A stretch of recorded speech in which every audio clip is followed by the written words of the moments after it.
Okay, so chapter 15 is specifically focused on the digital revolution, as we already mentioned. The last actually now how many years? 20, 30 years have completely changed how marketing is done, and it has completely changed our approach to all the elements of the marketing mix. So product has changed, pricing has changed, promotion and place of sale. So all the four aspects of the marketing mix have been affected by what we call now the digital revolution. So we rarely realize that things actually took a while for this digital revolution to happen. It didn't happen overnight. So the first electronic digital computer was actually developed even in years before the Second World War. Of course, a lot needed to be done to reach the point where we are today. I would say this last era was started when in 1981 Bill Gates developed MS-DOS for IBM, and in 1984 Apple introduced the Macintosh. So these were together with the kind of so somewhere in 1993 when Tim Berners-Lee invented URL, HTML, and HTTP as formats. This allowed really the development of the internet, although the internet can trace its origin back to 1969. So this period somewhere between 1981 and 1993 really developed the foundation of what we're experiencing today, and became, of course, today it's much more than that, because we are in the age of artificial intelligence, virtual reality. We're going to speak in the case at the end of this session specifically about virtual reality. So a lot of different things are happening. And today, the biggest companies in the world are actually technological companies. Like 20, 30 years ago, the biggest companies in the world were mainly related to energy, petrol specifically, but not only. Maybe global retailers, but today it's really about technological companies. So the biggest companies in the world are actually tech companies, and this is where we see the biggest growth. So we have first, second, third wave, and now we are in a fourth wave of development. In each of these stages, there was specific technological advancement that made it possible, the kind of the next wave to develop. Some of the interesting things in the third wave, which resulted of technology, was the availability of peer-to-peer lending and crowdfunding platforms. So basically new ways of external financing, new ways of partnership, establishing partnership. We saw also the rise of the social enterprise. So the whole focus, refocus from shareholder to stakeholder model and bridging purpose and profit. And also we saw the rise of not just, so entrepreneurship was not only, despite the importance of areas like Silicon Valley, where we saw the biggest technological companies come from there, but we are seeing now more and more starting in other regions. So it's not anymore only in specific centers. Now, the big question you may or may not ask yourself is who owns the internet? one of the problems we've experienced is that the internet has been largely not, it's a new phenomenon, so it was largely not treated by existing legislations, and it was difficult to say who has jurisdiction over it. So there's a couple of things that have happened in the last years. There's an internet governance forum that was held in Athens in 2006. Also, there's a non-profit internet corporation for assigned names and numbers that was formed in California that allows to organize how web addresses and suffixes are being given, and in general ensures that the internet keeps functioning. The problems with the internet is kind of not resolved. So many countries feel that they don't like how information is being collected and stored today. They don't like the dominance of the United States on that. For example, the European Union has tried to see the United Nations assume a role in internet governance. It's very possible that we see the rise of some new authority in the future, but for now, each region, each country is kind of dealing with issues by itself. In some cases, it's being treated as, for example, the European Union as a whole is trying to find solutions. Something specifically that the European Union did in relatively recent years is they introduced the General Data Protection Regulation, known as GDPR, which placed requirements on how data is collected and stored on the internet. And US companies had to agree to these regulations in order to do business with Europe. According to John Pareles, a New York Times columnist, the 2000 was a broadband decade, the disintermediation decade, the file sharing, the digital recording, the iPod, the long tail, the blog, user-generated decade, the on-demand decade, the all-access decade. So as he says, the internet swallowed culture whole and delivered it back cheaper, faster, and smaller to everybody who can get online.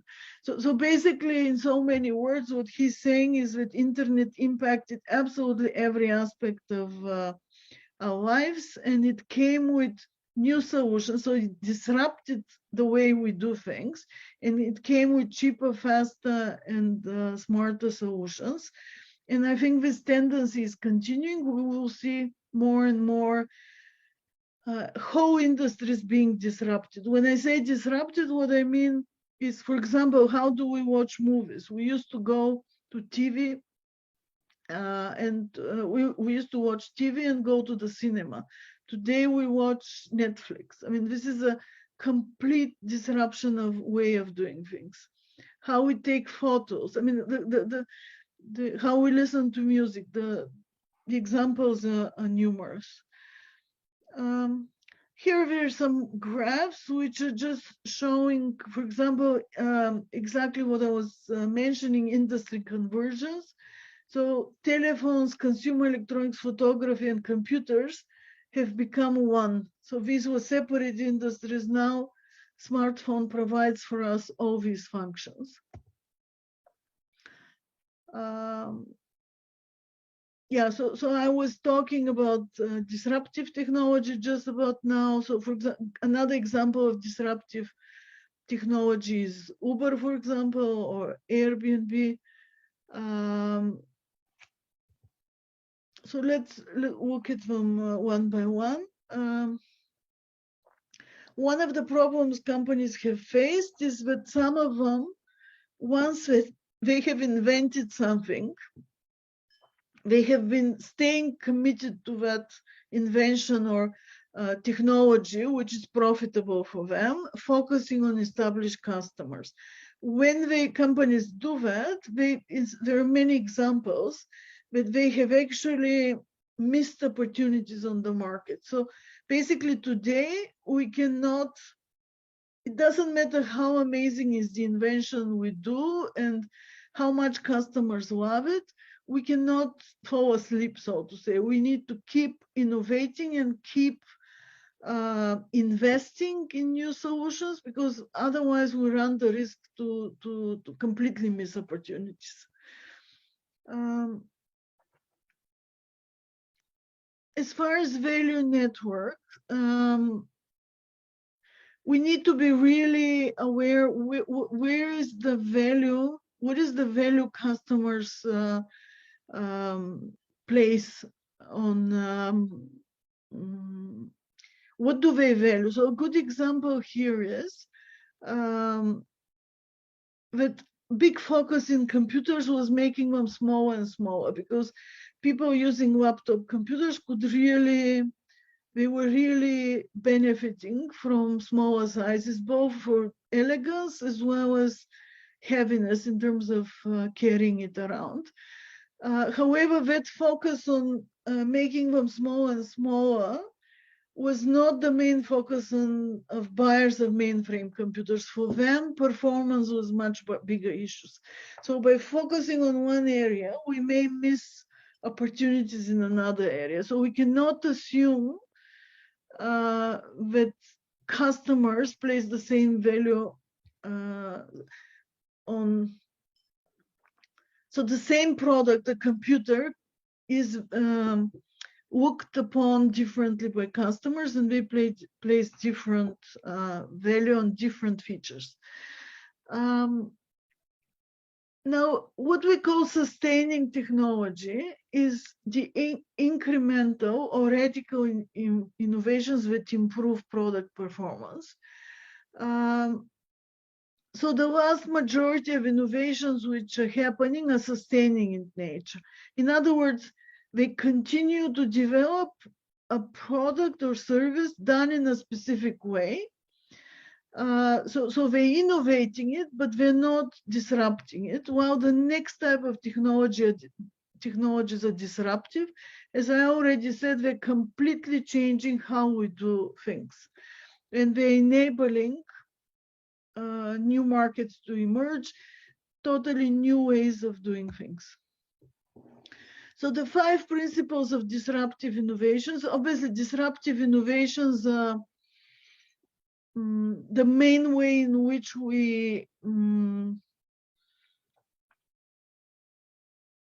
grow really big, basically. If we find a new disruptive way in which, like the way Uber looked at the taxi market and completely challenged it and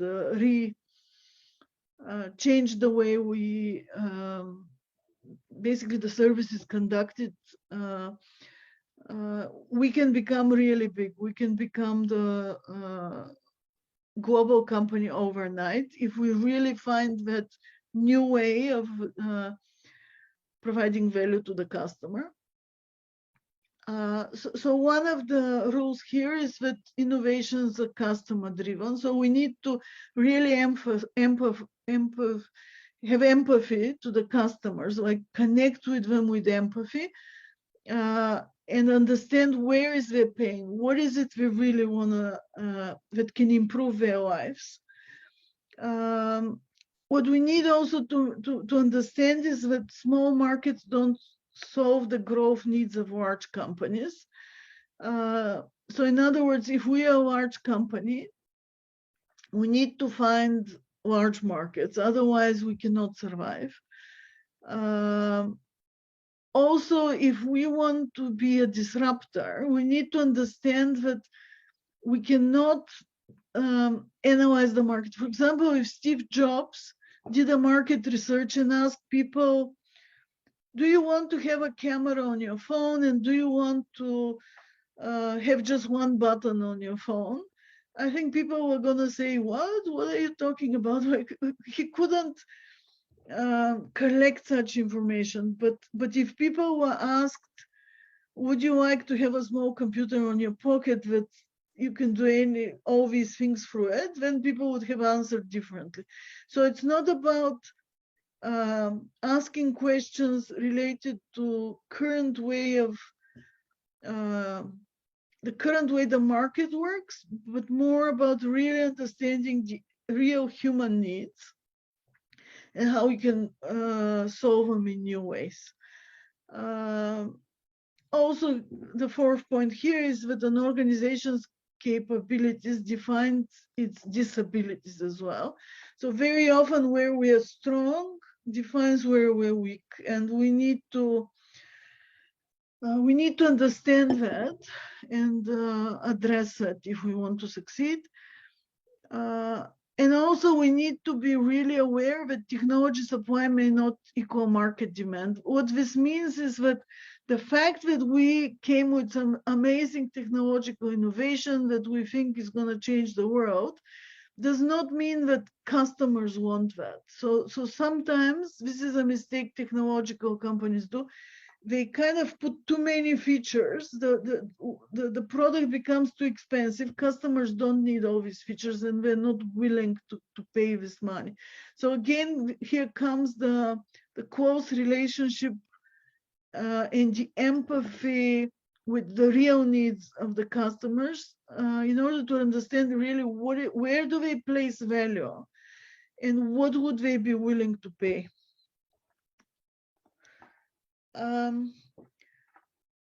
One other aspect here that is a result of the technological revolution is the development of a global e-commerce market. So e-commerce in general is the exchange of goods and services using the internet or similar online networking as a marketing channel. So I don't think here we need to spend much time. We all know how much e-commerce has grown, especially during the COVID pandemic. So here the data they have for us is that it's a $1.3 trillion market, but I think it has grown substantially to date. Also, what's interesting is that China surpassed the US is the world's largest e-commerce market. And we see, in general, we see a large increase in the internet users in many new markets, which is why also we see the emergence of a lot of new e-commerce companies. So they don't originate only from kind of the traditional developed markets, but also from these newly emerging markets. Alibaba is a great example of that. So what's also interesting in the global e-commerce is that we can use it for business to business, business to consumer, but also consumer to consumer now has emerged. Example of it is eBay, where consumers to consumers can buy and sell things. A big part of digital marketing are websites. So they could be promotion sites, basically sites where we communicate our marketing messages. They can be content sites, so basically place where customers come for content, to read, to watch videos, and so on. And they can be transaction sites, so sites where the actual online sale is being conducted.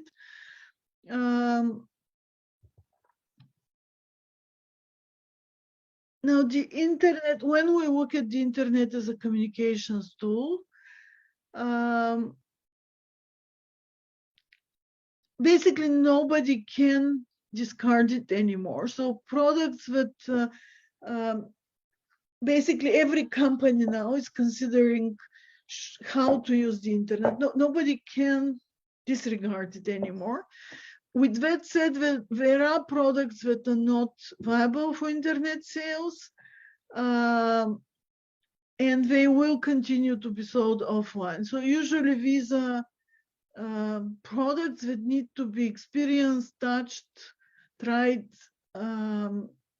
or in some cases, there's a lacking infrastructure for their selling basically online. What we also need to understand, we often say, all things are cheaper on the internet to be done.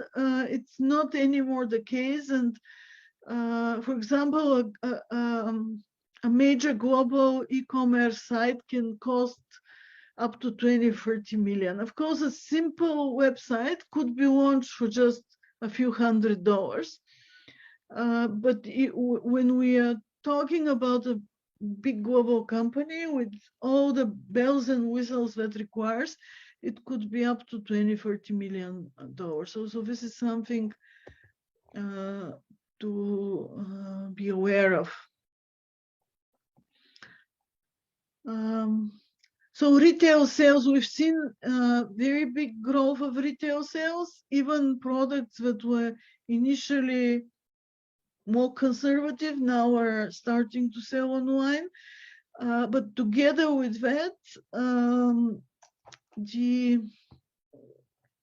importance of transportation and delivery companies have become, and also in general, the whole aspect of logistics have become really important. There's something called the long tail. According to Chris Anderson, who is author and editor of Wired, this is a very famous online publication, he says that the long tail is really about the economics of abundance. It's about what happens when the bottlenecks that stand between supply and demand in our culture start to disappear, and everything becomes available to everyone. With millions of fringe sales, he says, an efficient, cost-effective business hits and niches are on equal footing. What that means is that in the past, there was a big difference whether we have a hit that many people like, or we have a very niche product that only a few like. So in the past, obviously, the kind of each company was hoping for a hit, but today, due to the way internet works, due to the new possibilities that were opened, you can have a really lucrative business servicing as a niche, servicing very specific niche needs of customers. You can still be very successful. So that's again something like a major change. Now, when we're talking about websites, comes the issue of website design. Today, we expect interactivity. We expect the site to communicate with the visitors. So when we are considering this, we need to be thinking of country-specific domain names versus global names. The whole aspect of payments and usage of credit cards and other ways for online payment. Again comes the whole aspect of how we localize sites to reflect the local culture, language, and aesthetics. How we address privacy issues. For example, we said the European Union has very specific requirements, but this could be true for any other country. And how we set up distribution, and also we need to be fully aware of any sales tax issues. So there are a lot of gray areas still here, and it requires a lot of research, thought, and consideration. One other term we need to know here is broadband. So basically, broadband refers to the type of internet that allows, it has sufficient capacity to carry multiple voice, data, or video channels. So when we don't have good broadband, then we cannot, a lot of these new services cannot be fully used. So again, this is something we need to be researching, because each country has very separate, very different technological capabilities. Cloud computing is also another aspect we need to be aware. So cloud computing is basically the possibility of using everything on the cloud. So if we have, so basically this means not storing almost anything on our computer, but relying on a computer cloud to store our data. So this completely changed also the requirements for the hardware we use. And it opened a lot of other perspectives, which is why many big companies, for example, Amazon, many people don't realize, but they're a big player in the in terms of providing cloud computing resources to companies.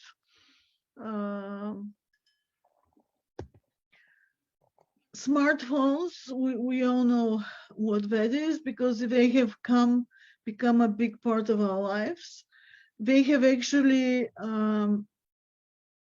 smartphones have been the way of reaching very distant parts of the world, which had completely no internet and no computers. People who didn't have any computers now have a computer in their hand. So years ago, there was, I remember when there was a discussion, smartphones versus computers, and there were a lot of people who had the visions, and Steve Jobs was definitely a leader there, had the vision that we should have a computer in our pocket, and we see that today happening. As it says here, smartphones actually have features that rival computers, so they are sometimes better than computers on some features. Now, when we talk about mobile advertising,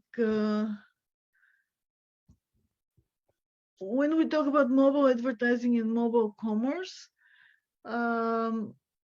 what's important is to think of things like terms for delivering advertising, messaging, and conducting product and service transactions using cell phones. So this is what we are considering.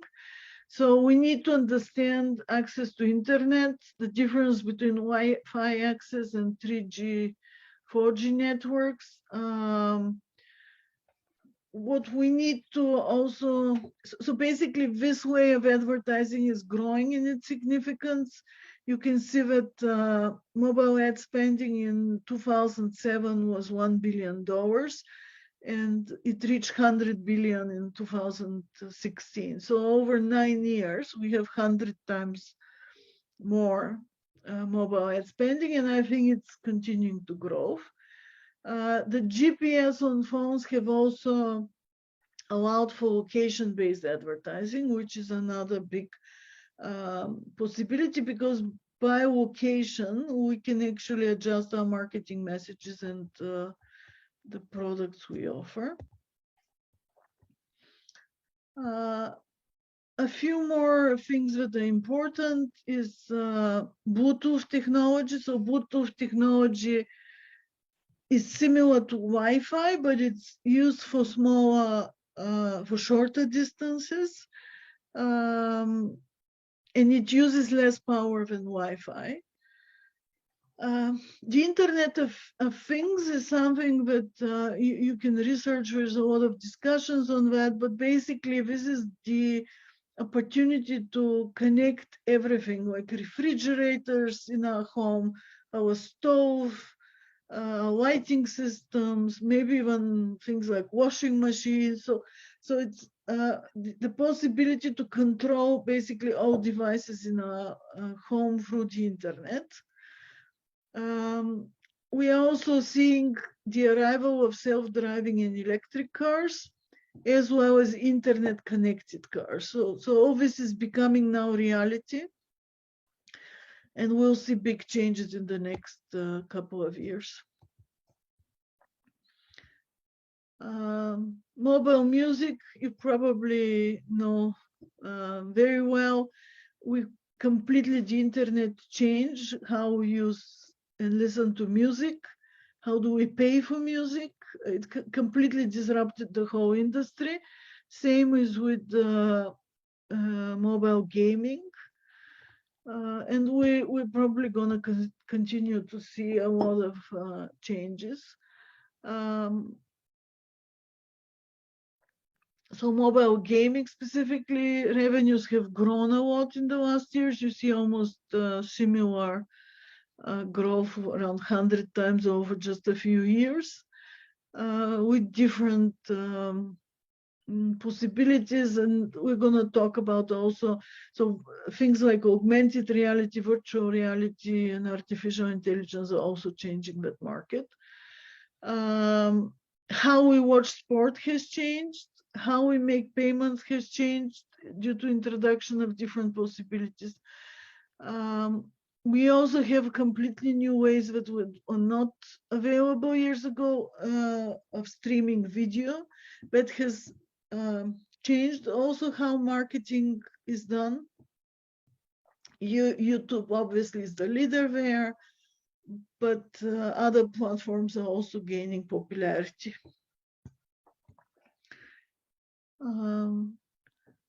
One other creation, so to say, one other possibility is the development of internet phone services. So it's the so-called voice over internet protocol, which allows that we speak on the phone through the internet. So if you, many mobile phone users are noticing that they're almost not using their traditional phones anymore in favor of services like, depending on which country you are, but Viber, Skype, WhatsApp, Messenger, and so on. So we'll see more and more growth, and probably this will become the dominant way of phone services in the future, as more and more people are connected to the internet. Digital books also and electronic reading has completely changed how we consume books, with a lot of different devices here and different inventions that help us have access to a much bigger library than we've ever could have in the traditional way. So with this, I'm finishing with this was chapter 16, and I'm going to show you one more case. Just 1 second before we have a break again. I would speak about the next case, which is related to virtual reality.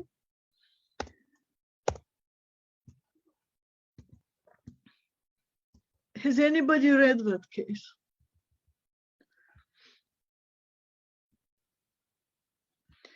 Okay, so basically, virtual reality and augmented reality are just two examples of the way the digital revolution is driving the creation of new companies, industries, and markets, and contributing to the transformation or even destruction of whole companies and industries. Basically, it's changing the way all the elements of the marketing mix, the 4 Ps, are being the strategy and the way of implementation on all the 4 Ps.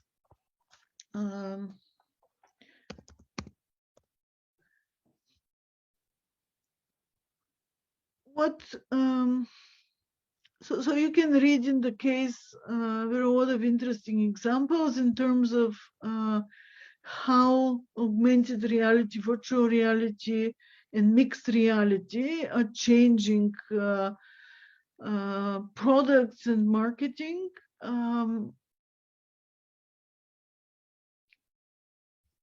So what is important here is to understand the difference between those, to understand the pros and cons of, I apologize, I moved. The pros and cons of each offer, so to say, and how we can use them best for marketing purposes. How can we